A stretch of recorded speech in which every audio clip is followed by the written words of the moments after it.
रसगुल्ला, पेड़ा, बर्फी कुछ भी बनाना हो तो घर का बना मावा बहुत आसान तरीके से बनकर तैयार होता है। बाजार से ना लेकर अगर इसे घर में ही झटपट बनाकर तैयार करना हो तो सिर्फ 10-15 मिनट में बनकर तैयार हो जाता है। फिर ये देखिए फ्रेंड्स, लगभग 1 कटोरी भर मावा बनकर तैयार हुआ है और इसमें हमने ज्यादा इंग्रेडिएंट्स बिल्कुल भी नहीं डाले हैं और थोड़ी सी मिठाई को बनाने के लिए झटपट से बनकर तैयार हुआ है। ना तो हमने घंटों दूध को पकाया है, फिर भी भाई घर का बना है तो शुद्ध तो होगा ही और फिर खाने में भी बहुत ज़्यादा स्वादिष्ट है।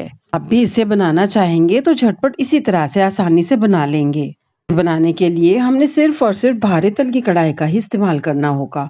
यहाँ पर हमने लोहे की कढ़ाई का इस्तेमाल किया है। फिर हमने यहाँ पर आधा कटोरी मिल्क पाउडर को डाला है। ये एवरीडे नेस्ले का मिल्क पाउडर है और हमने यहाँ पर कटोरी नहीं तो बड़े चम्मच से नापे तो 6 चम्मच भर हमने यहाँ पे मिल्क पाउडर को डाला है। साथ ही हमने यहाँ पे लिया है वेरका का फुल फैट दूध, लेकिन हमने सारा दूध आधा लीटर वाला तो बिल्कुल इस्तेमाल नहीं किया है।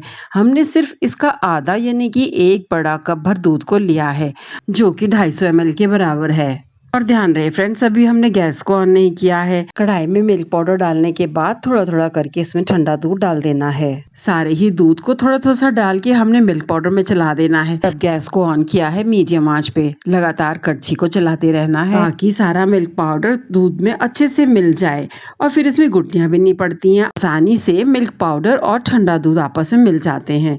तो हमने सारे ही दूध को इसमें चला लिया और अब हमने गैस को ऑन किया है मीडियम आंच पे।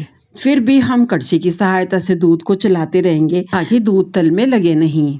और फिर दूध को पकाते समय हमने पहले से ही इसमें 3 चम्मच चीनी को डाल दिया है ताकि बनने के बाद मावा मिठास वाला बनकर तैयार हो और इसमें फीकापन बिल्कुल भी ना रहे। और फिर उसी अनुसार हम थोड़ा मीठा कम ज्यादा कर सकते हैं। इसी तरह से चलाते हुए लगभग 10-12 मिनट हो चुके हैं। दूध पहले से कम हो चुका है, लेकिन अभी भी हमें इसे चलाते रहना है ताकि ये 1/4 भर रह नहीं जाता, ताकि अच्छे से दूध गाढ़ा हो जाए। हमने इसे मीडियम आंच पे पकाया था और जैसे जैसे ये गाढ़ा होता जाएगा हम इसकी आंच को एकदम लो कर देंगे ताकि तैयार मावा तल से बिल्कुल भी ना लगे। और इसके अलावा हमने इसमें कुछ भी नहीं किया है और इसी तरह से इसको 6-8 मिनट और अच्छी तरह चलाने के बाद आप देख सकते हैं फ्रेंड्स कि दूध कितना कम रह चुका है, फिर अच्छे से गाढ़ा भी हो चुका है और लगभग दूध हमारा अब रबड़ीदार सा बिल्कुल मावे जैसा बनकर तैयार हो चुका है।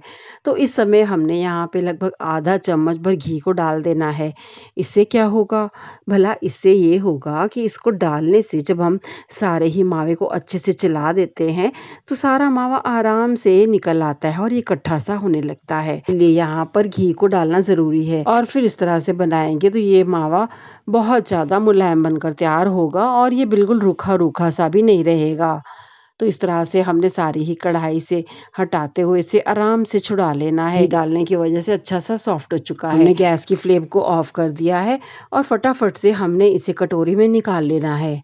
ध्यान रहे फ्रेंड्स, इस तैयार मावे को हमने इस कढ़ाई में बिल्कुल नहीं छोड़ना होगा, नहीं तो फिर क्योंकि हमने इसे लोहे की कढ़ाई में बनाया है तो इसका कलर चेंज हो सकता है। ये इसके गर्मा गर्म रहते ही हमने साफ कटोरी में इसे निकाल लिया है। फिर देख सकते हैं सारा ही मावा अच्छे से सिमट कर इकट्ठा सा हो चुका है। बस तैयार है हमारा मावा। किसी भी मिठाई या फिर रसगुल्ला, पेड़ा, बर्फी कुछ भी बनाने का मन हो तो इसे आसानी से बनाया जा सकता है। फिर घर का तैयार शुद्ध मावा फिर घर पर ही इतने कम दूध में इतने फटाफट से बनकर तैयार हुआ है। और फिर इस तरह के मावे की अगर आपको बाहर जाकर ढूंढने की जरूरत पड़े तो फिर आपको ढूंढना पड़ेगा कि कहाँ मिलेगा और कभी उपलब्ध रहता भी है तो कभी नहीं भी मिलता। और फिर ये भी नहीं पता कर सकते आप कि उसमें बनाने वाले ने इसमें क्या क्या इंग्रेडिएंट्स मिलाए होंगे। तो इस बढ़िया मजेदार स्वादिष्ट ताजा एकदम शुद्ध तरीके से मावे को घर पर बनाइएगा फ्रेंड्स और बनाइए खाइएगा और फिर हमें भी बताइएगा कि आपका ये मावा कैसा बना।